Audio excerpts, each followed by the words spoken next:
Alléluia. Merci Saint-Esprit. Merci Saint-Esprit.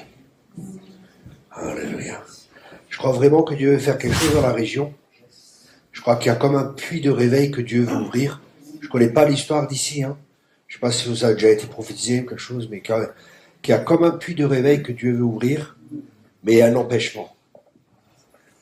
Il y a un empêchement à ce que Dieu puisse faire ce qu'il veut. Écoutez-moi bien.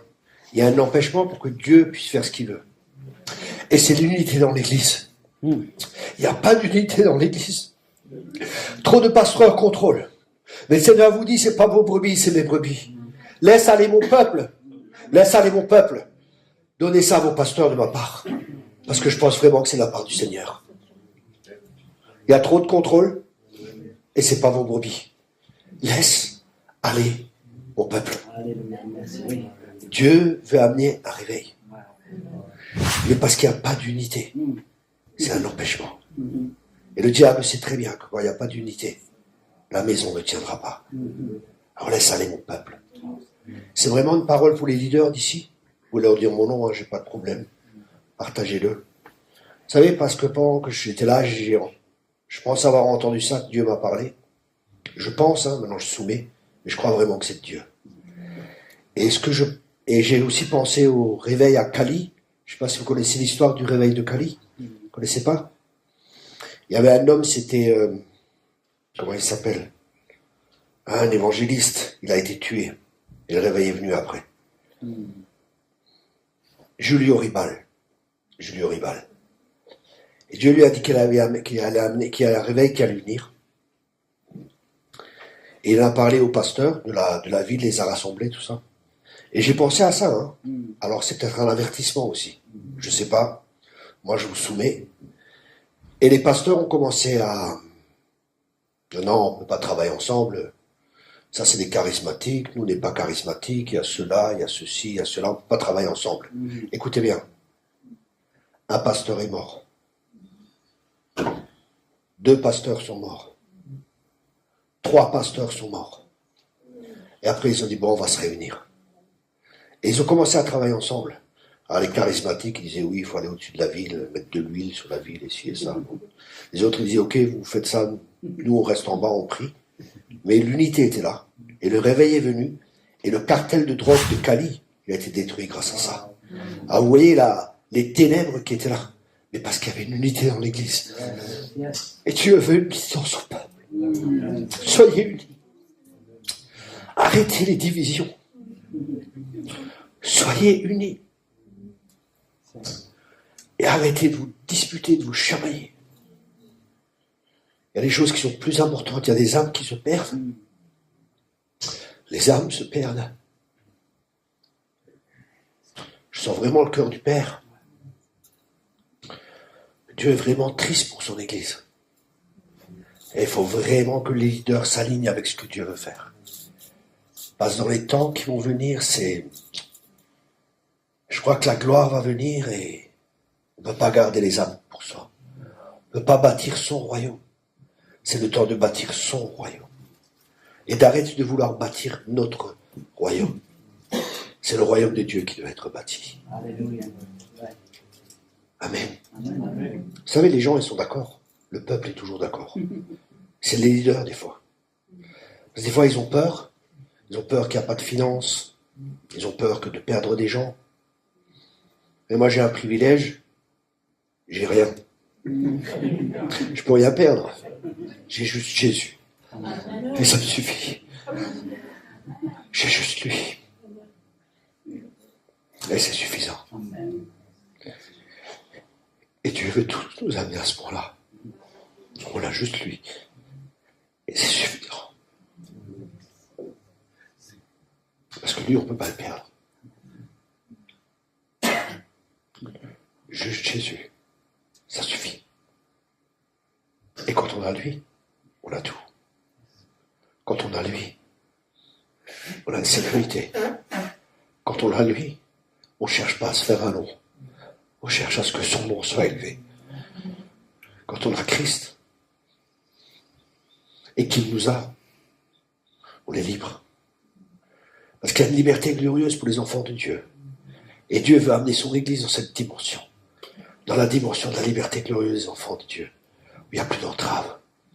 Il n'y a plus de peur. Où tout est possible à celui qui croit. Il n'y a plus de limitation humaine. Où l'Esprit de Dieu prend le contrôle de nos vies. Et on est comme le vent. On ne sait pas d'où il vient, on ne sait pas où il va. C'est l'Esprit de Dieu qui nous porte. C'est l'Esprit de Dieu qui nous amène dans des hauteurs qu'on ne connaissait pas. Comme Jean, monte plus haut. Monte plus haut. Dieu va amener son Église dans des autres dimensions. Dans une dimension où on domine au milieu de nos ennemis. Où on domine dans les lieux célestes. Afin que sa volonté se fasse sur la terre comme au ciel. Et ça ne peut pas se faire de manière humaine. Ça ne peut pas se faire avec du contrôle. Ça ne peut pas se faire avec des idées humaines. Mais c'est par l'Esprit de Dieu. C'est par le Saint-Esprit que ces choses se font. Et pour que le Saint-Esprit puisse avoir le contrôle, on doit perdre le contrôle. Pour que le Saint-Esprit puisse avoir le contrôle, on doit lui laisser le contrôle. Et quand tu lui laisses le contrôle, c'est sa volonté qui se fait. Et des fois, il peut nous conduire dans le désert, comme Jésus. Des fois, il peut nous conduire sur la montagne, mais simplement soumis. Jésus, sous le contrôle du Saint-Esprit, fut conduit dans le désert. Et des fois, ça peut nous conduire dans des confrontations avec l'ennemi. Dans des dimensions de confrontation, mais pour que Dieu puisse amener son Église dans cette dimension de confrontation, elle doit passer par différentes étapes, par des tests, pour que le caractère soit en adéquation avec la confrontation. Pour que le caractère de Christ soit formé, pour pouvoir confronter les puissances qu'il faut confronter. Chaque nouvelle dimension,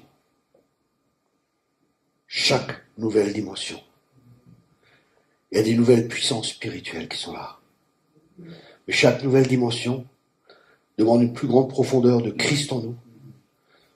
Et ça libère aussi plus d'autorité et plus d'onction. Parce que Dieu partage sa gloire avec personne. Mais Dieu, il travaillera avec des gens dans cette dimension de gloire, dans l'Église qui vient.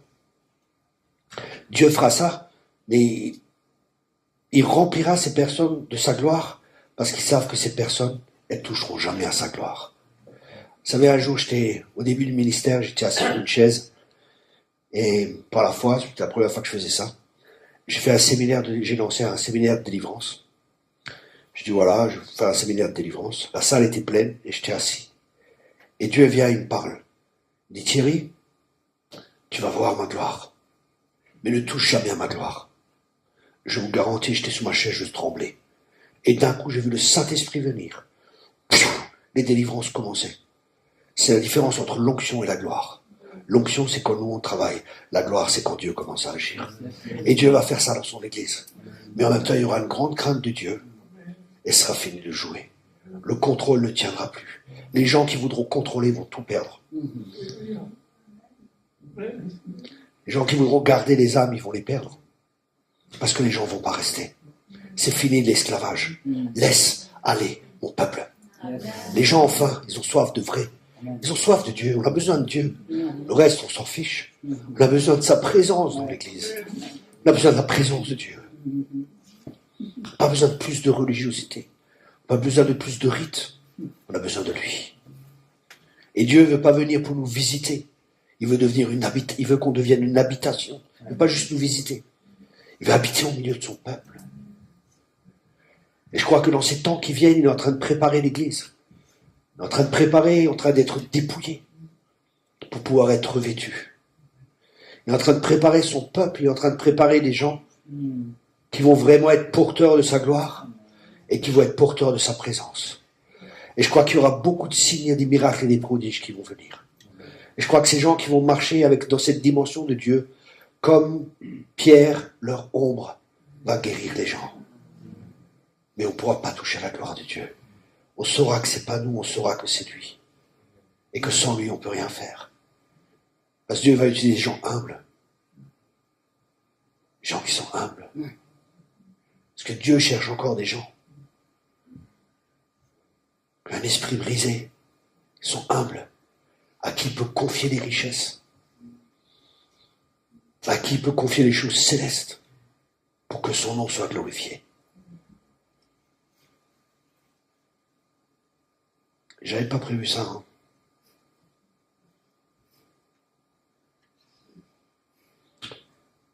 Je voulais le dire séparément, mais je le dis devant tout le monde. Je crois...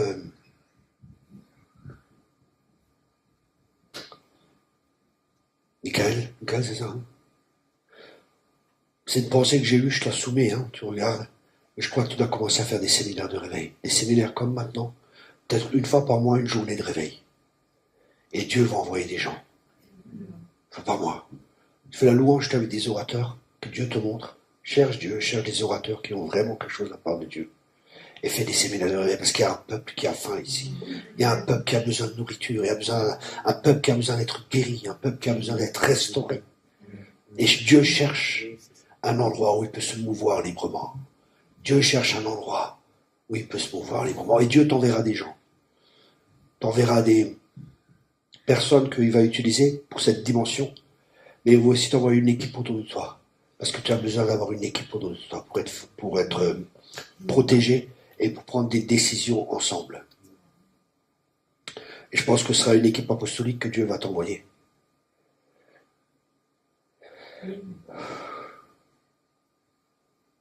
Ouais. Prie dessus. Peut-être c'est pour maintenant, peut-être dans un an, je ne sais pas. Prie. Je t'encourage à prier sur ça, à éprouver la parole, éprouver toute chose. Hein. Je suis un homme, je peux me tromper, mais je crois vraiment que c'est de Dieu. Je crois vraiment que c'est de Dieu. Voilà, connaissez la région ici, je ne connais pas. Hein. C'est la 3e fois que je viens ici, je crois. Hein, 3e fois. Voilà. Qu'est-ce que vous en pensez? Amen. Amen. Amen. Vous pensez que c'est du Seigneur? C'est vrai. Oui. Ok. Moi aussi, je suis persuadé. Alléluia.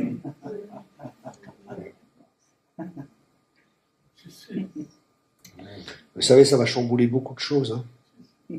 Ça sera un autre niveau de consécration aussi. Mais c'est pas un problème. Hein. Vous savez, des fois on dit oui, il y a un prix à payer. J'aime pas trop ce terme parce que je crois qu'il y a un plus grand prix à payer de ne pas faire la volonté de Dieu que de faire la volonté de Dieu. On doit vraiment changer notre mentalité et savoir si Dieu nous demande quelque chose, c'est parce qu'il a quelque chose de meilleur pour nous. Amen. Allez, ça fait plus de 20 ans maintenant que je suis dans le ministère et je regrette rien. C'était pas facile. J'ai eu des combats, j'ai eu beaucoup de choses, mais je regrette rien. Rien. Si c'était à refaire, je le referais. Pour lui. Je crois la question la plus importante ce soir. Est-ce que tu aimes Jésus? Est-ce que tu l'aimes vraiment? C'est ça. Le christianisme, c'est aimer Dieu. Et quand tu aimes Dieu, tu ne peux pas le faire par toi-même, c'est Dieu qui le fait. Il nous montre son amour pour nous d'abord, parce que tout vient de Dieu. Il nous montre d'abord qu'il nous aime. Et après, on commence à s'aimer grâce à son amour. Et après, on peut commencer à aimer les autres. Avec l'amour. Mais le vrai amour, l'amour agapé. Sans avoir un intérêt. Sans penser qu'est-ce que je vais avoir, je vais profiter de quoi. Vous savez, il y a des temps où, dans Acte 13, je crois que ça c'est une clé aussi pour toi, Michael, et peut-être pour l'église ici. Vraiment, retenez cela, c'est vraiment important. Et dans Acte 13, il dit, pendant qu'ils servaient le Seigneur, le Saint-Esprit leur dit, mettez-moi à part Paul et Barnabas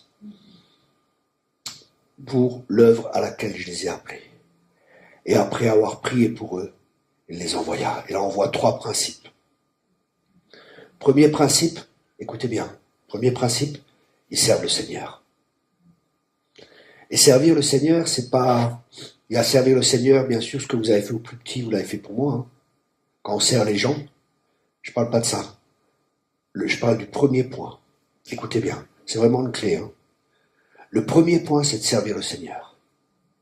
Qu'est-ce que c'est que servir le Seigneur? Dans le jeûne, dans la prière, dans l'adoration, on vient pour Dieu. On adore Dieu pas pour ce qu'il nous donne, on adore Dieu pour qui il est. Et on n'attend pas, oui Seigneur, je viens, mais je vais prier, tu vas me donner ci, tu vas me donner ça, tu vas ceci, cela, cela. Non, non. On sert Dieu. Et à ce moment-là, Dieu peut-être qu'il va commencer à parler comme dans Acte 13. Mettez-moi à part. Paul, Barnabas pour l'œuvre à laquelle je l'ai appelé. Après, il y a le deuxième point. Ils se servent après les uns les autres. Ils prient pour eux, ils leur imposent les mains et tout. Parce qu'il y a cette part à avoir. Et après, on touche le monde. Après, ils sont envoyés pour toucher le monde. Mais la priorité doit être la priorité. Et la priorité, c'est de servir Dieu. Et c'est un art que l'Église a oublié. Des fois, on se sert de Dieu, mais on oublie de servir Dieu. Même dans l'adoration, des fois, on adore l'adoration, mais on n'adore pas le Dieu. Vous comprenez ce que je veux dire? Et des fois, on est égoïste. Hein. Vous savez, quand chacun, on est tous comme ça. Hein. Seigneur, qu'est-ce qu'on peut avoir? Et Seigneur, je viens, je prie, parle-moi, fais ceci, fais cela. Mais juste prendre du temps pour qui il est. Dernièrement, j'avais tout un groupe de jeunes que je formais. Parmi ces jeunes, il y avait un jeune prophète, je me rappellerai. Celle m'a dit, prie pour lui et donne une parole. Je dis, ok, je prie pour lui. Et je donne une parole. Écoutez bien ce que je lui ai dit. Écoutez bien. Je lui ai dit en pleurant. En pleurant, je lui ai dit, j'ai beaucoup de serviteurs, mais j'ai peu d'amis. Ça, c'est le Seigneur qui a parlé. J'ai beaucoup de serviteurs, mais j'ai peu d'amis. Sois un ami de Dieu. Dieu cherche les amis. Sois son ami. Un prophète, c'est un ami de Dieu avant tout. C'est plus important pour lui, c'est Dieu. Abraham était un ami de Dieu. Sois un ami de Dieu. Revenez à lui de tout votre cœur. Déchirez vos cœurs et pas vos vêtements. Et revenez à Dieu. Ayez cette relation de cœur à cœur avec lui. Pas pour ce qu'on reçoit, mais pour qui il est. Pour qui il est. Il est digne d'être loué. Il est digne d'être adoré. Mais souvent on vient et Seigneur, donne-moi ceci, Seigneur, fais ça dans ma famille. Seigneur, les finances, Seigneur. On prie, on prie, on prie. Et ça part. Mais servir Dieu doit être notre priorité. Et on doit vraiment revenir à ça en tant qu'Église. Je crois que si on commencerait, quand on commence à faire ça, et qu'on commence à servir Dieu, parce que Dieu a un besoin. Dieu a un besoin. Je m'explique. Je suis marié, je n'ai pas besoin de ma femme, mais j'ai besoin de ma femme. Mais je n'ai pas besoin de ma femme. J'arrive à laver mes habits tout seul, j'arrive à faire la cuisine tout seul, j'arrive à faire mon lit tout seul, j'arrive à faire le ménage tout seul, mais j'ai besoin de ma femme. Pourquoi? Dieu il dit dans sa parole qu'il n'est pas bon pour l'homme qu'il soit seul, et il a créé la femme. Vous êtes d'accord avec moi? L'homme, il a été créé à l'image de qui? À l'image de Dieu. Donc, on peut en déduire que si c'est pas bon pour l'homme d'être seul, c'est pas bon pour Dieu d'être seul. Pourquoi? Est-ce que Dieu a un besoin? Non. Dieu est omniscient, Dieu est omnipotent, mais Dieu a quand même un besoin. Et c'est quoi ce besoin? Parce que Dieu est amour. Et l'amour ne peut pas rester pour soi, l'amour doit être partagé. Donc Dieu nous a créés pour qu'on soit des récipients de son amour et pour qu'on puisse lui rendre son amour. Vous voyez ce que je veux dire? Pour qu'il y ait un échange entre le ciel et la terre. Et c'est l'amour. Parce que Dieu est amour. Et l'amour, il faut que ce soit partagé. Dieu a tellement d'amour, il faut qu'il le partage. Et c'est pour ça qu'il a créé l'être humain à son image et pas à l'image d'un animal. Tu ne peux pas partager avec un animal. J'espère que tu ne parles pas à ton chien comme à ta femme. Donc ouais, c'est différent. Il a été créé à l'image de Dieu. Et Dieu a un besoin. Et j'avais prié pour ce jeune, j'ai dit, waouh, ça m'avait vraiment touché, c'était vraiment une révélation pour moi de comprendre ça. Ouais. Et je crois que l'Église, vous savez, on doit arrêter avec... Après, je dis pas qu'il ne faut pas, excusez-moi.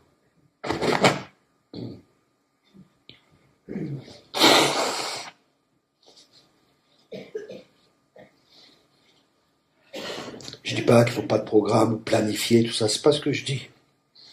Mais est-ce qu'on est prêt quand le Saint-Esprit vient, à ce qu'il prenne le contrôle, et que même des fois nos programmes, là j'avais préparé un message, hein. Ben voilà, ça a changé. Pourquoi? Parce qu'on doit apprendre à marcher sur l'eau. Marcher sur l'eau, c'est quoi? C'est marcher sur sa parole. Mais pour pouvoir marcher sur sa parole comme Pierre, parce que Pierre, il n'a pas marché sur l'eau. Il a marché sur la parole. Quand Jésus l'a appelé, il a dit viens, il a marché sur cette parole. Et nous, pareil, on doit apprendre à marcher par la foi, parce que le juste vivra par la foi. Comme j'ai dit cet après-midi, on est des nouvelles créatures. Notre manière de fonctionner elle est totalement différente. Et on doit sortir de la barque, et surtout de la barque de nos traditions. Et on va avoir des copains dans la barque. Non, mais sors pas de la barque, on a toujours fait comme ça, mais qu'est-ce que tu fais? Mais tu vas te noyer, mais c'est pas Jésus qui t'a appelé, ça vient pas de Dieu. Et puis papa, pourquoi? Parce que des fois, ils sont jaloux. Toi, tu vas faire quelque chose qu'ils n'ont jamais fait. Mais eux, ils restent dans leur tradition. Et qu'est-ce qui se passe? C'est une illusion de croire qu'en faisant toujours la même chose, on aura d'autres résultats.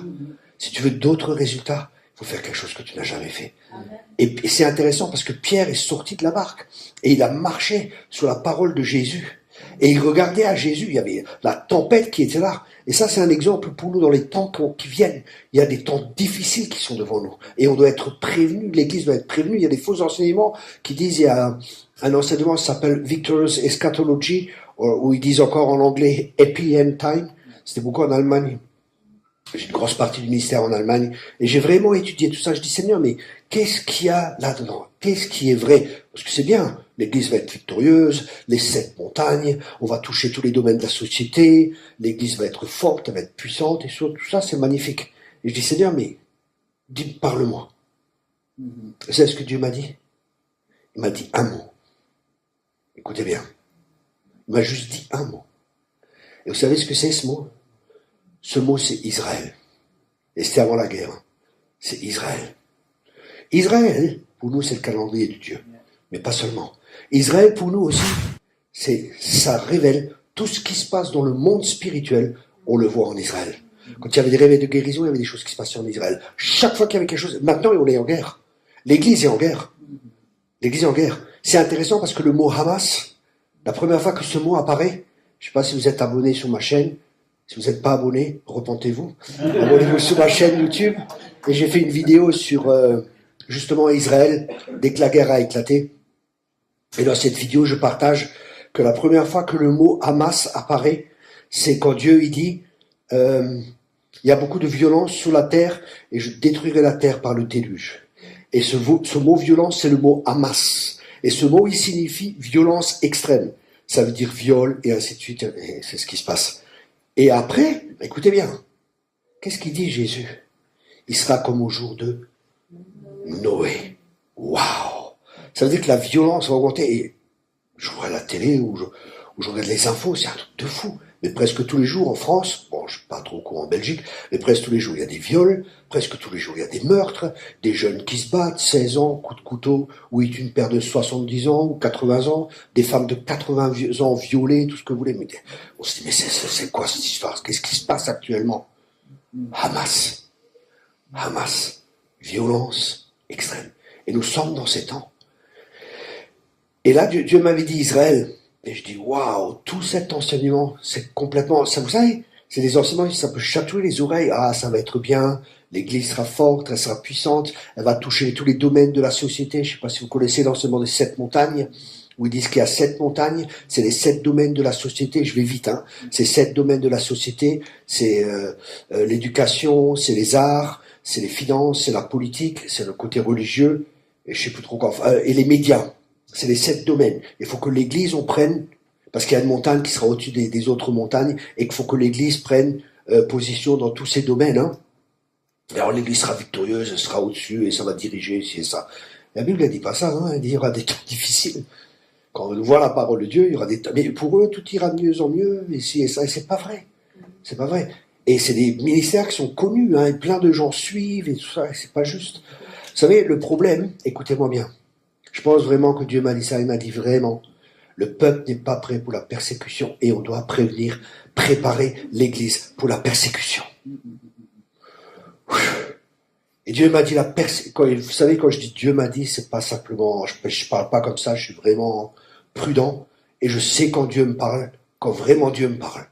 Et j'ai éprouvé avec d'autres ministères, ils m'ont dit, c'est tout à fait ça, Thierry. Dieu m'a dit, ah, la persécution vient à cause de un mot. Et je sais que c'est pas mon intelligence qui peut sortir ça. Hein. Je me connais, je suis intelligent, mais... Et je dis, Seigneur, c'est quoi ce mot? Et il m'a dit, ce mot, c'est tolérance. Tolérance. Le monde va dire qu'on n'est pas tolérant. Mais on ne peut pas tolérer ce que Dieu ne tolère pas. On ne peut pas appeler bien le mal et on ne peut pas appeler le mal bien. Et je peux vous donner des exemples, hein, des lois. J'avais provisé que des lois iniques vont venir. Le mariage homosexuel est venu et tout ça, et tout ça, et tout ça. Toutes ces choses, ça vient, ça se met en place de plus en plus. Et nous, chrétiens, on dira, ah non, on n'est pas d'accord avec ça. Et les gens vont dire quoi? Vous n'êtes pas tolérants. Vous n'êtes pas tolérants. Vous n'êtes pas tolérants. Et qu'est-ce qui va se passer? Une persécution viendra. Mais je ne connais pas la mesure de la persécution. Je ne sais pas si c'est la mort ou ainsi de suite, hein, je ne sais pas. Mais la Bible, elle parle de ça. Hein, elle dit, ils se vendront, ils se trahiront les uns les autres. La Bible, elle parle de toutes ces choses. Hein. Vous savez, nous devons être un peuple prophétique aussi, l'Église. Parce que la Bible a dit que nous sommes les fils des prophètes dans les actes des apôtres. Nous êtes les fils des prophètes. On est un peuple prophétique. C'est pour ça que les ministères prophétiques doivent être là. Les apôtres doivent être là. Les 5 ministères doivent être là. Parce que c'est des 5 dons, doma, qui signifie des dons personnes.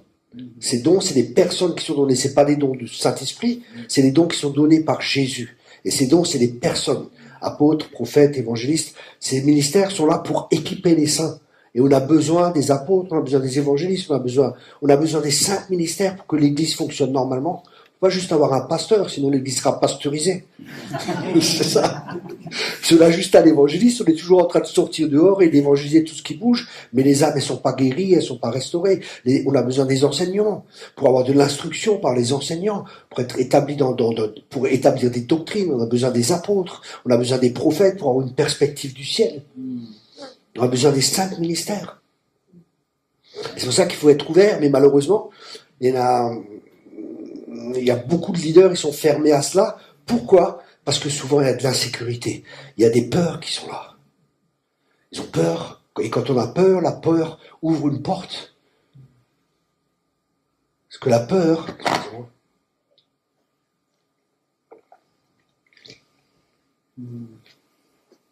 Job disait, ce que je crains, c'est ce qui m'est arrivé. Ce que je crains, c'est ce qui m'arrive.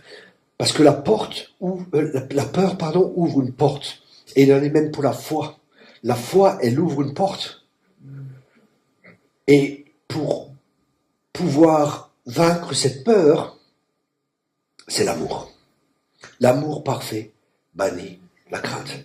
Savoir que tu es aimé de Dieu, c'est magnifique. Mais vraiment le savoir, pas juste dans la tête. Mais tu sais que tu es aimé de Dieu. Écoutez bien.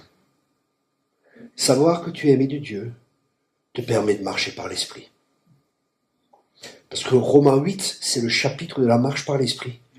Et ça commence par Romains 8, verset 1. Il n'y a aucune condamnation pour ceux qui sont en Christ. Tant qu'on est sous la condamnation, on ne peut pas marcher par l'Esprit. Mais quand on sait qu'on est aimé et qu'il n'y a aucune condamnation pour ceux qui sont en Christ, on peut marcher dans la liberté glorieuse. La liberté glorieuse des enfants de Dieu. Et c'est là que Dieu veut amener son Église. Dieu veut amener son Église à maturité. Qu'il y ait des fils et des filles qui se lèvent. Parce que la création entière soupire. La création entière a un ardent désir que nous, chrétiens, nous ayons la révélation de qui nous sommes en tant que fils et en tant que filles de Dieu. Parce que la création entière va être affectée par ça.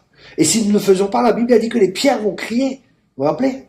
Jésus dit ça, les pierres vont crier parce que la création, elle va crier. La création, elle attend que nous ayons la révélation de qui on est en Christ. Quand on voit, je ne sais pas si vous avez vu les films Transformation, dans les pays Amérique latine et tout ça. Ça va? Le mariage se passe bien? Tu me diras tout, j'appose les mains. D'accord. Non, je les ai mariés il n'y a pas trop longtemps, là. C'était bien, hein? Ah, c'était un sacré truc, c'était vraiment un miracle, hein? C'était un miracle, hein? Ah, c'était un miracle, hein? Pas le mariage, hein, quand je suis venu. J'étais en Martinique, l'avion, il avait 2 jours de retard, J'étais KO, mais ils avaient la foi, ils ont pas lâché ils ont pas lâché, hein. Moi, j'ai déjà abandonné pratiquement. Je dis, bah, ils ont pris, non, non, tu vas venir, Thierry, et tout. Je dis, bon, ok, je vais venir, je vais venir. Là, et d'un seul coup, on apprend, oui, le vol part et tout, et j'arrive à Paris. Je dis, écoute, je vais arriver à Paris à telle heure. Ouais, pas de problème, on t'envoie une voiture. J'ai fait, ok, bon, j'ai pas dormi dans l'avion, j'étais KO. Je monte dans la voiture, le gars il roulait comme un fou, je priant à côté, je deviens intercesseur à ce moment-là. Et on arrivait à l'heure au mariage et tout, c'était excellent, hein. Vraiment, Dieu avait béni. C'était, ouais, ça c'est les expériences du ministère. Vous savez, quand un chrétien, il ne s'ennuie jamais. Je vous dis sincèrement, si vous vous ennuyez, il y a des questions à se poser. La vie chrétienne n'est pas ennuyeuse. Vous savez, c'est intéressant parce que la parole de Dieu est dit, si un homme ne naît pas de nouveau, il ne peut pas entrer dans le royaume des cieux. Venez avec moi dans Jean 3. Qu'est-ce que j'aime ça?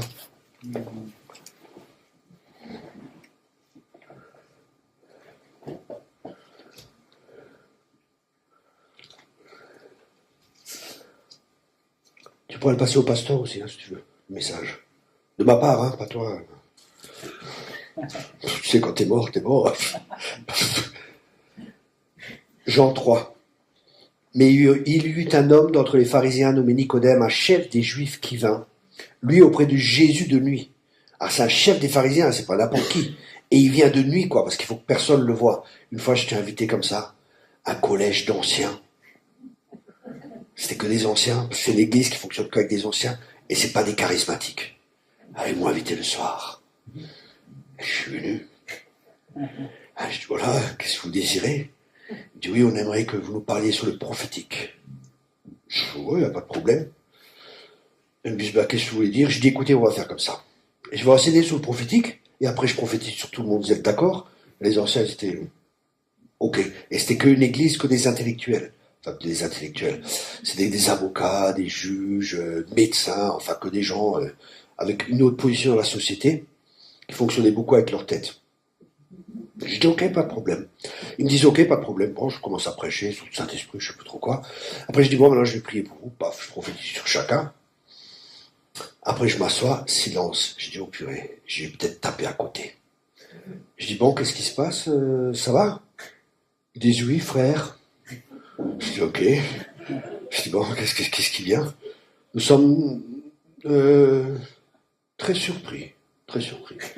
Je dis ah bon, pourquoi? Il dit, vous avez dit à cet homme, vous le connaissez pas, n'est-ce pas? Je ne connais pas, je connais juste celui-là qui m'a invité, le psychologue. C'est le psychologue, je ne connais pas les autres. Il me dit, vous lui avez dit que il aime la précision. Je dis oui. Ils disent, bah, vous savez, c'est très étonnant, parce qu'il est bijoutier. J'ai fait, ah bon, d'accord. Et après, bon, ça et ça et ça, ils avaient tout confirmé. Et une fille a pleuré. Non, c'est pas vrai ce que vous dites, c'est pas vrai, c'est pas vrai. Je dis, mais pourquoi vous pleurez? Je sais pas. Je suis ok, bon. Je n'étais pas habitué. Mais vous voyez, la nuit aussi. Et ils m'ont jamais invité dans l'église. C'est un truc d'ancien, bon, c'est pas grave. Mais pour dire que Nicodème, vous voyez, aussi de nuit vers Jésus, bah, ces autres, ils auraient pu le voir.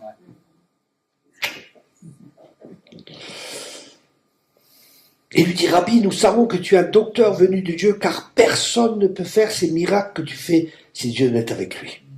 Jésus lui répondit, en vérité, en vérité. Vous savez, quand Jésus dit en vérité, quand il répète cela, c'est qu'il va dire quelque chose qui est très, très, très important. Si un homme ne naît de nouveau, il ne peut voir le royaume de Dieu.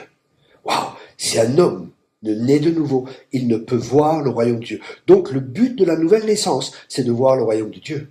C'est de rentrer dans le royaume de Dieu. Écoutez bien. Nicodème lui dit, comment un homme peut-il naître quand il est vieux? Peut-il rentrer dans le sein de sa mère et naître? Jésus répondit, en vérité, je te le dis. Si un homme n'est d'eau et d'esprit, il ne peut entrer dans le royaume de Dieu. Ce qui est né de la chair est chair, et ce qui est né de l'esprit est esprit. Ne t'étonne pas que je te dis, il faut que vous naissiez de nouveau. Le vent souffle où il veut et tu en entends le bruit, mais tu ne sais d'où il vient, d'où il va. Il est ainsi de tout homme qui est né de l'esprit. Nicodème lui dit, comment cela peut-il se faire? Jésus lui répondit, tu es le docteur d'Israël. Le docteur d'Israël. Waouh, ça veut dire théologie plus 10, quoi. Hein. Tu es le docteur d'Israël. Et tu ne sais pas ces choses. Waouh. Après, il dit en vérité, je te le dis. Nous disons ce que nous savons et nous rendons témoignage de ce que nous avons vu. Et vous ne recevez pas notre témoignage. Si vous ne croyez pas quand je vous ai parlé des choses terrestres, comment croirez-vous quand je vous parlais des choses célestes? Personne n'est monté au ciel, si ce n'est celui qui est descendu du ciel, le Fils de l'homme qui est dans le ciel. Ici, Jésus nous dit quelque chose d'important. Il parle du ciel et il parle de la nouvelle naissance. Et qu'est-ce que ça implique pour nous? Nous sommes sur cette terre, nous sommes dans le monde, mais nous ne sommes pas de ce monde. En fin de compte, il y a une bilocation. Nous sommes en bilocation. Qu'est-ce que je veux dire par là? Nous sommes sur cette terre, mais nous sommes dans l'esprit. L'apôtre Jean, dans l'Apocalypse, il était où? Il était sous l'île de Patmos, il souffrait et tout, hein. Et pourtant, il était où? Il était dans l'esprit. Il était sur terre, mais il est dans l'esprit. M'expliquez pas, j'arrive pas à comprendre moi-même, et j'ai pas besoin de comprendre, j'ai juste besoin de croire. Amen. C'est pas besoin de, on peut rien comprendre, des fois on comprend pas avec la tête, des fois Dieu nous explique, des fois il nous explique pas. Il veut qu'on soit comme des petits enfants. Papa a dit, c'est comme ça. C'est compliqué? C'est pas compliqué. C'est facile. C'est facile, croire et tu verras la gloire de Dieu. Donc on est dans l'esprit, et Dieu lui dit, monte plus haut. Parce qu'il y a des autres domaines dans l'esprit, il y a des autres dimensions. Et on doit vraiment apprendre, en tant qu'Église, à être plus conscient du ciel, à être plus conscient de la nouvelle créature que nous sommes, que dans le monde dans lequel on vit. Et ça a à faire avec notre perception. La perception que nous avons de nous et la perception des choses célestes. Vous voyez, il y avait le prophète était là et il y a son pote qui est là, enfin son serviteur qui est là et il y a toute une armée qui l'attaque. Une armée qui est là et l'autre il a peur. Il se dit, ah, mais qu'est-ce qui se passe ici et ça?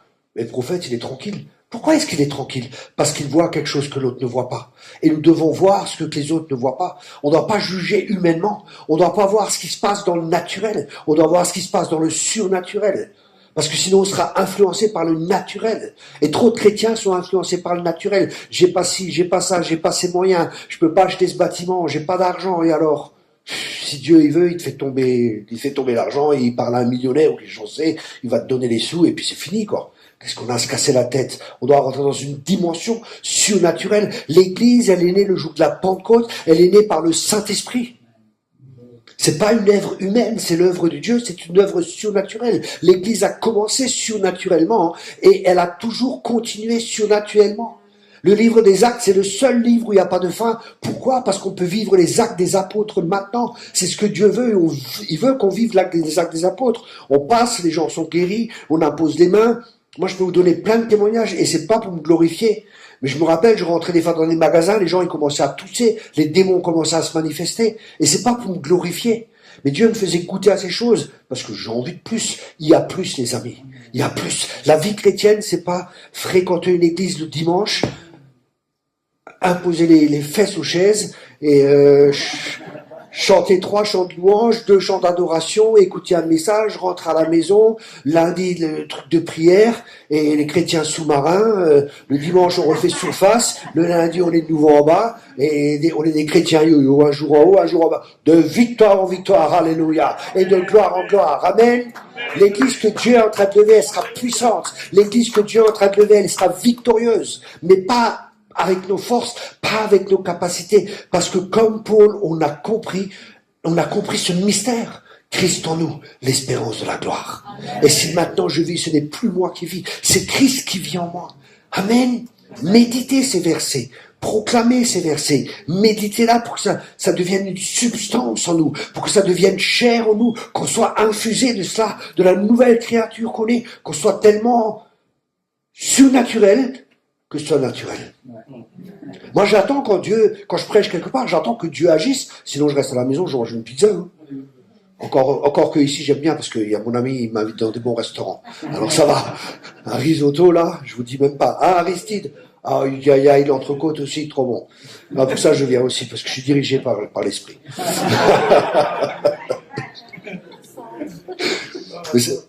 Mais ça, c'est... Non, tu peux m'appeler Thierry. Mais ça, c'est... Mais ça, c'est l'église, vous voyez, ils s'attendaient. Ils étaient là, ils étaient persécutés, quoi. Qu'est-ce qu'ils font? Ils sont persécutés. Oh, Seigneur, on est persécutés, arrête la persécution. Seigneur, étends ta main, qu'il se fasse des signes, des miracles, des prodiges. Alléluia. Amen. Amen. Ils sont pas... Seigneur, Tu vois leurs menaces. Seigneur, tu vois cela. On sait que tu vas agir. Et quand Dieu agit, c'est surnaturellement. C'est surnaturel. Toutes les bouches sont fermées. Regardez, en Chine, il y a des réveils. Les gens en Chine, ils prient pour nous. Les gens, ils souffrent, ils sont en prison, ils prient pour nous. Pour que nous, on se réveille. Waouh! Les gens en Chine, quand ils se voient, alors, j'étais en prison, oui, j'étais en prison pour le Seigneur. Quel honneur pour eux. C'est dur, hein? Aller en prison pour le Seigneur. Pour eux, c'est un honneur. Ah, quand ils sortent, ils sont estimés, ces gens-là. Ah, j'avais entendu un témoignage comme ça. Ben, j'ai un ami, il invite souvent le frère Youn. Vous connaissez le frère Youn? Celui-là qui était en prison. Les portes sont ouvertes et tout. Dieu a dit, lève-toi. Le gars était malade, tout ça. Il était frappé, violenté, tout ce que vous voulez. Dieu lui dit, lève-toi. Seigneur, je peux pas, je suis malade. Il lui dit, lève-toi. Il se lève et il dit, sors maintenant de la prison. Comment je vais sortir? Il dit, sors. Il s'avançait, les portes s'ouvraient. Ah, c'est le naturel de Dieu, ça. Dieu est Dieu. Ou il n'est pas Dieu. Mais le problème, on a fait un Dieu à notre image. On a fait un Dieu pentecôtiste qui vient le dimanche matin, ou qu'est-ce que j'en sais, moi, charismatique, asthmatique, ou je sais pas. Il doit venir, il doit rentrer dans notre boîte. Voilà, Dieu, c'est comme ça et c'est comme ça. Non, non, non. Le vent souffle où il veut, là. C'est l'homme de l'esprit. Bam. C'est exceptionnel, ça. C'est le top. Moi, j'aime ça. J'aime ça. Paf. On m'appelle Thierry, voilà, invité là-bas, à Tahiti et tout ça. Je souffre pour Christ. Je vais dans les îles, il y a le soleil, la mer est bleue. On me fait manger des langoustes, des homards. C'est horrible. Mais ouais, ça, c'est la vie chrétienne. C'est sac. D'un coup, tac, on t'appelle, paf, tu vas là-bas, tu vas là-bas, tu vas là-bas. T'as rien prévu. Dieu pourvoit. Alors, on m'invite en Nouvelle-Calédonie. J'avais pas trop de sous, c'était au début de mon ministère. Le voyage, 1900 €. Thierry, on t'invite en Nouvelle-Calédonie, mais tu reçois pas d'offrande. J'ai dit, purée, je vais là-bas 3 semaines, sans offrande, sans rien. J'ai dit, Seigneur, je dois y aller. Dieu me dit, vas-y. Je dis, ok. J'avais pas beaucoup de sous. Bon, ma femme était à la maison. Je laissais assez d'argent, on n'avait pas d'enfants. Je laissais assez d'argent pour qu'elle puisse vivre. Là, on n'avait rien, de toute façon. Elle avait les sous, et moi, j'ai payé le billet d'avion, et j'avais rien. Je suis arrivé là-bas. C'était un temps vraiment où Dieu était en train d'agir là-bas, c'était fort. Il y avait 1200 personnes après, Dieu était en train. Il y avait comme un réveil qui était là. Et je prêche tout ça 1 fois, 2 fois. Et à la fin, l'apôtre, il se lève. Il dit, écoutez, on avait prévu de ne pas faire d'offrande pour Thierry Coq, mais le Seigneur m'a parlé, il faut l'honorer cet homme. J'ai fait, bah oui.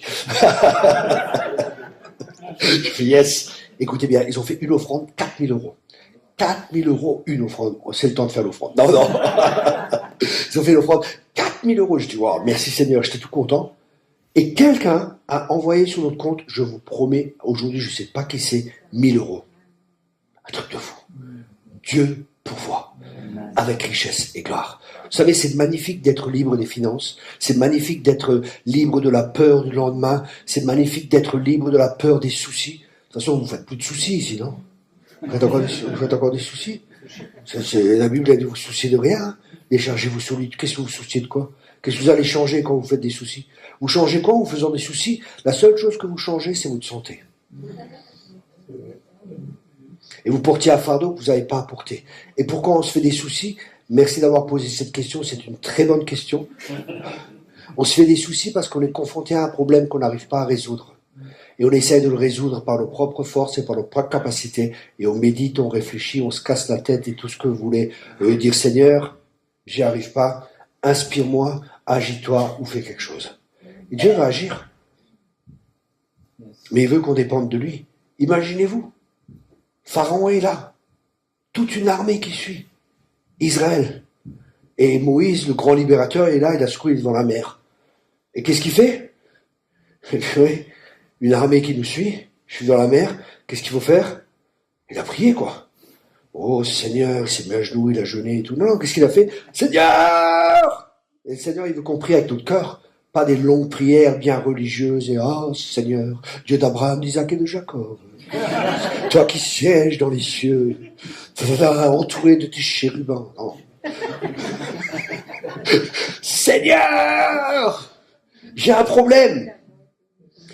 Et Dieu, qu'est-ce qu'il fait? Il dit, je vais venir, je vais séparer la mer et tout. Non, qu'est-ce qu'il fait, Dieu? Des fois, Dieu fait quelque chose Et des fois, Dieu donne une instruction. Et on doit apprendre à écouter les instructions de Dieu. Vous savez, des fois, on veut toujours que Dieu fasse, et des fois, Dieu attend que nous, on fasse, parce qu'on est collaborateurs avec Dieu. Et Dieu lui donne une instruction, prends le bâton et lève ton bâton. Il a pris le bâton, il a levé le bâton. La mer s'est séparée. Et ils ont passé. Gloire à Dieu. Alors, je ne sais pas quel est le problème que tu as dans ta vie, mais je sais une chose. Dieu, que je sers, est plus grand que ton problème. Et si ça ne marche pas avec ton Dieu, prends le mien. Parce qu'avec le mien, ça fonctionne. Et le mien, il veut que tu ailles de réussite en réussite. Ça ne veut pas dire qu'il n'y a pas d'échec. Mais dans toutes ces choses, on est plus que vainqueur. Parce qu'on peut apprendre de nos échecs. Amen.